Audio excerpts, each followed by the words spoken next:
Hi everyone, I'm Alex from GR, the new channel, whatever. And today with me I've got Jamie or Jamie. Jim, whichever one you prefer. And yeah, over on Skype we have Ruben.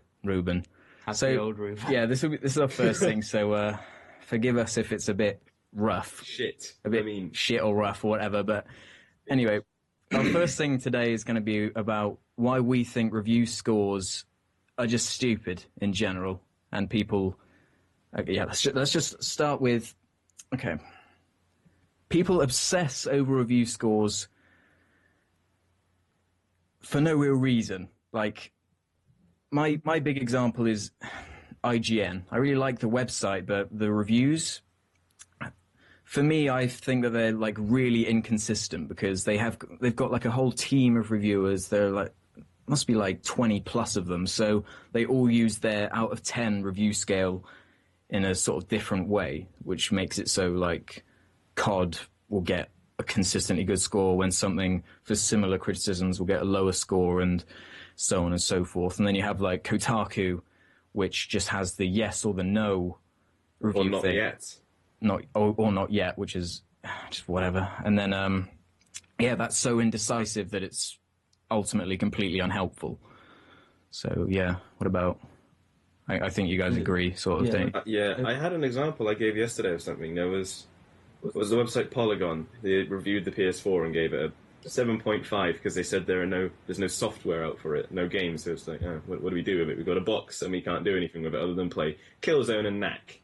Well, hey, Knack. Why review it if you're not like? Why review consoles in the first place? Like, what's the point? Did they do that? Did they do that with the 360 and the PS3? I think IGN did it with the Wii U. Yeah, I don't know about the Xbox and the PS3. Comparisons would make sense for like certain people's opinions. Maybe comparisons I can see, but assigning a score to a bit of hardware like that, what's the point? I get it maybe with like a phone because yeah, if there's like a whole bunch of phones but yeah, the whole score thing and the inconsistencies. They only do it for like page hits, basically. It's like, this will get views and comments. Do you remember when Modern Warfare 3 and Battlefield 3, that like everyone just gave it the same score because they were worried that fanboys of either would just attack it? You know, I remember my point about Polygon was that people will use the score, they'll give it a 7.5 and they'll comment on something saying, yeah, well, Polygon gave it this, so these guys are obviously shit because I just love my PlayStation 4. And, you know, but they don't actually say the comment at the end, they just say, this is the score. They don't even back up they don't even give the justification for it. But it's like Alex said, the inconsistency. They can review something, have like a problem with it, and then that affects the score by loads, or someone else it will affect it by like 0.1. You know, I'm not even sure what my point was. I think it was something to do with like how certain commenters will just attack certain websites. For example, the IGN commenters were like, "Oh, Polygon's shit because they said PlayStation 4 isn't a perfect 10. Fuck those guys." See, my problem with scores is basically that in the end, when it's out of 10, all the big releases always are between 8 to 10.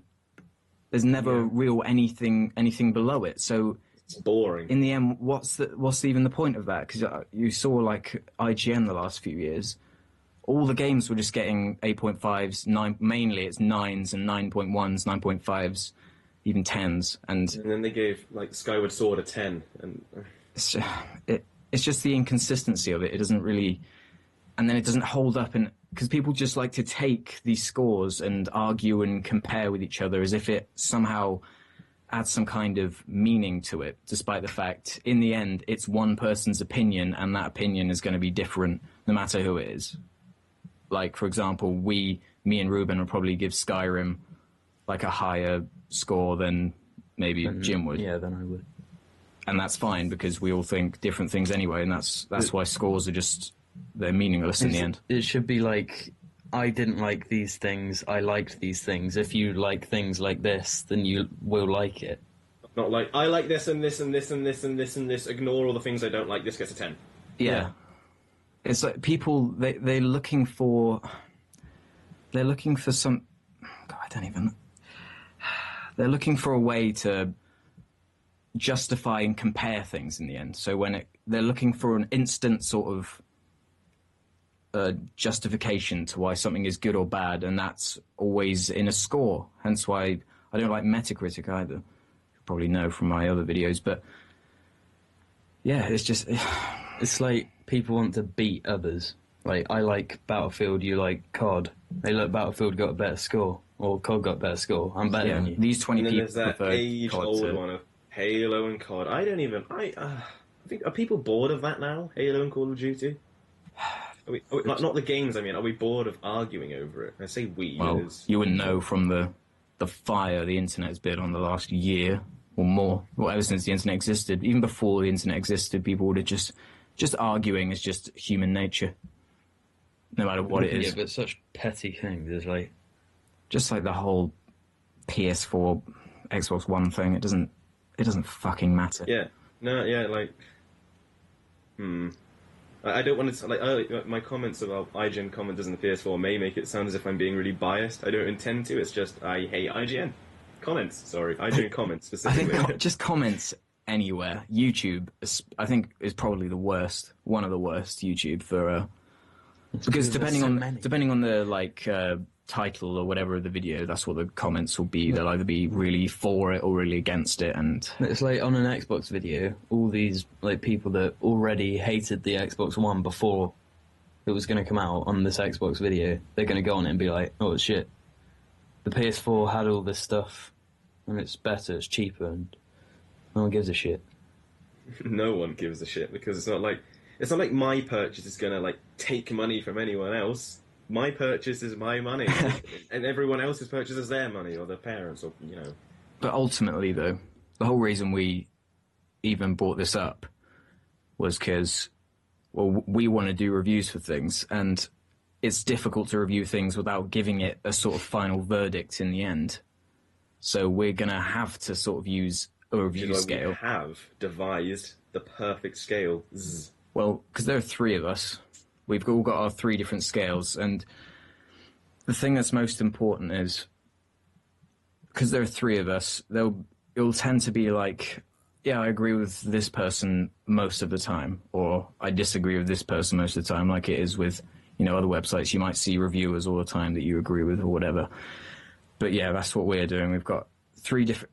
basically what it breaks down to is a 5-star system, which I know is pretty much... It is a review. It's contradicting exactly what we were saying, but I don't know how else you can do it without doing the Kotaku yes or no, and then it's just as unhelpful and is nothing in the end. You sort of need a way, as long as people don't just take it out of context, which they will, no matter what you do or say. And yeah, so I feel that the fact that there's three of us, you can like relay our opinions. When you're hearing the opinion of the same person over and over again, you learn what you agree with and what you disagree with that person.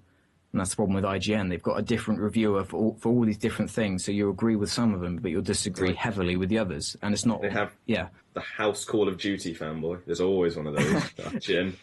Yeah. 8.8, 9, 9.5, best game ever. Yeah, it's a difficult thing to do. So should we go through our scales then, do you reckon? Sure. Should we go top to bottom, so to speak? Shall I do mine first? That would be bottom to top, I guess. You do yours first. Go on. Okay, I can't actually remember mine entirely. Sure, I've got them all here. If Yeah, I can remember mine. So I can remember the gist, but I couldn't. Shall I start with mine then? Because I've actually. Yeah, you do that. So mine.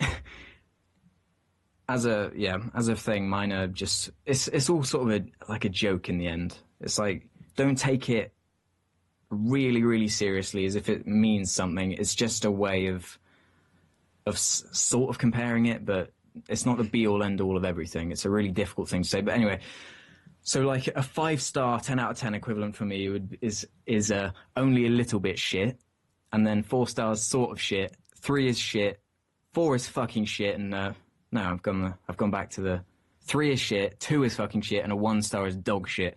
So that's my one. Jim, do you want to do yours? Yeah. So my 5-star equivalent is lightest beige, but written here it's lightest beige. Oh yeah, lightest beige for 5-star. So that's 4, the best. Yeah, 4 it's light beige, and then 3 it's just a boring old beige. 2 is dark beige, and 1 is darkest beige. So yeah, it's just like, typically I'm I'm the angry one, so mine are all a bit of shit. I think I've just remembered mine, actually. Jim's is, he's sort of neutral on things, so he's a beige, you get the idea, it's just a fucking joke. Colour. And Ruben, do you remember yours, or do you I think from the top it was really great. really good, Pretty good. Good. Not that good.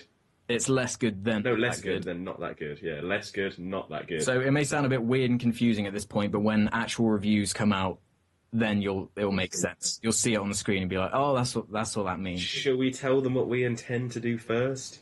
What's our first review going to be? I don't know. Have we decided? Are we still on the same one? Are we still thinking we're going to do Battlefield?